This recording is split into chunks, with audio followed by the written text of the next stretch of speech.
스피킹에서 이 두 가지가 충돌하는데 어떤 걸 더 신경 써야 될까요? 이렇게 질문을 많이 하세요. 그러니까 플루언시를 높이자고 쉬지 않고 말하고 조금 길게 말하려고 하면 그래머가 자꾸 틀리는데 말하면서도 틀리는 걸 알아요. 말하면서 틀리는 걸 인지한단 말입니다. 그렇다고 그거를 인지한 거를 이제 안 틀리게 신경 써서 말하다 보면 자꾸 문장이 끊기고 말이 느려지고, 그래서 이 둘 중에 어떤 거를 더 밸런스를 둬야 될까요? 제가 이 질문에는 점수대에 따라서 다른 답변을 드려요. 먼저 6.0을 목표로 하시는 분들, 목표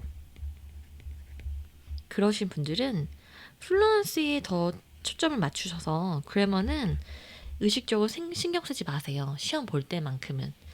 우리가 공부할 때는 그래머를 고려해서 올바르게 교정도 받고 올바른 말을 이제 하려고 해야 되지만, 시험 볼 때는요, 플루언시에 집중을 해야 6.0을 받기에 더 유리할 거예요.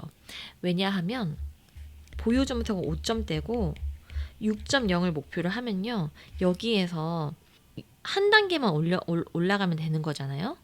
네 가지 영역 중 네 가지 채점 요소가 각각 한 단계씩 올라가는지, 넷 중에 두 가지가 올라가는지 해야 되는데, 5.5가 나오시는 분들은 플루언시에서 6이 안 나올 가능성이 커요. 네. 그래서 어휘 같은 것들은 어휘는 충분한 어휘를 가지고 있고 프로넌시에이션도 괜찮고 한데 플루언시에서 5가 나올 가능성이 좀 커요. 그렇기 때문에 그 그래머에 신경 쓰느라 끊기기보다 좀 유창해 보이게 플루언시를 더 높이자 이런 마인드셋을 하시고 쉬지 않고 말하려고 하고, 그리고 문장을 좀 디벨롭을 해서 주장을 하신 다음에 그거 근거를 말하시고 근거에 대한 예시를 말하시고 이렇게 확장을 하려고 하시면요, 이게 바로 플루언시죠. 아이디어가 확장이 가능하다, 플루언시가 높다 하거든요. 네, 플루언시라는 거는 말하기의 속도나 그 머뭇거림만 평가되는 것이 아니에요. 아이디어를 얼마나 확장 가능한가가 플루언시 파트의 채점 요소거든요. 그래서 제가 지금 방금 말씀드렸던 거, 머뭇거림 최대한 없게 하시고 쉬지 않고 말하려고 연습하시고, 그 다음에 아이디어를 확장을 많이 하시고, 아이디어 확장을 한다는 것은 할 말이 점점 더 생기는 거니까 자연스럽게 아이디어가 확장이 되면 자연스럽게 쉬지 않고 말하게 됩니다. 그래서 6.0을 목표로 하시는 분들은 그래머는 신경을 좀 덜 쓰세요. 이제 6.5부터는 신경을 써야 되는데요. 이제 생각하면서 말을 좀 해야 돼요. 그러니까 7.0을 목표로 하시는 분들, 혹은 그러니까 6.5를 가지고 있다, 나는 7이 목표다 그러시는 분들은 이미 목표 단순한 문장이나 내가 말을 많이 한 토픽에 대해서는 어법도 꽤 올바른 문장이 술술 나올 거예요. 그런데 생소한 토픽에 대해서는 실시간으로 아이디어도 생각해야 되는데 그거를 문장을 조립하면서 생성을 해야 되다 보니까 이 과정에서 그래머도 틀리고 또 한영 번역투, 뭔가 그래머는 맞지만 부자연스러운 문장이 나오겠죠. 그쵸? 그리고 이미 플루언시에서는 7을 받고 계실 거예요. 6.5가 지금 나오신다면. 네, 플루언시와 프로넌시에이션에서 이미 7일 가능성도 많거든요. 이제 렉시컬이랑 그래머에서 6이 나오면 이제 6.5가 되는 것이에요. 그런 분들은 이제 플루언시는 충분히 높아졌으니까 토픽별 플루언시를 높이려고 하세요. 그래서 내가 안 해본 토픽, 그리고 내가 좀 그 생소한 토픽 같은 거 있죠.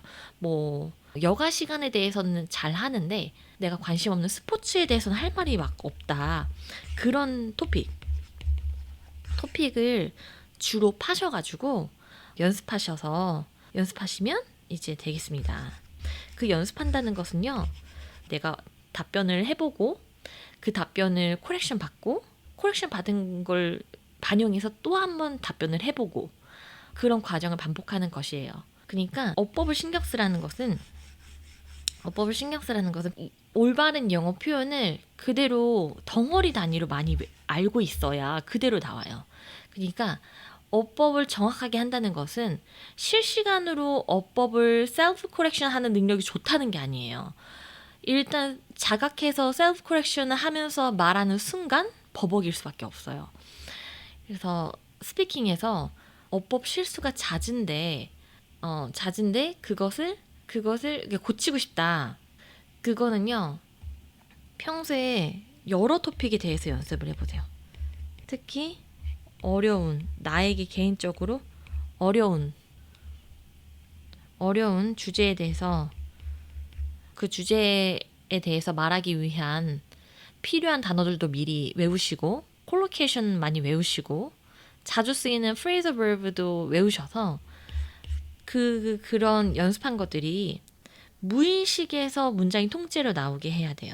그래서 의식적으로 어법을 고치는 게 아니라 그 의식적으로 말할 수 있는 영어를 수많이 연습하고 수많이 듣고 따라 말하기를 해서 무의식에서도 문장 통째로가 틀리지 않고 나오게 연습을 하는 것이 중요해요. 네, 그래서 이렇게 답변을 드리면 될 것 같고, 또 평소에 궁금하셨던 거나 공부하시면서 어려움을 겪고 계신 부분이 있다면 댓글로 남겨주시면 제가 그런 부분을 다뤄드리도록 하겠습니다.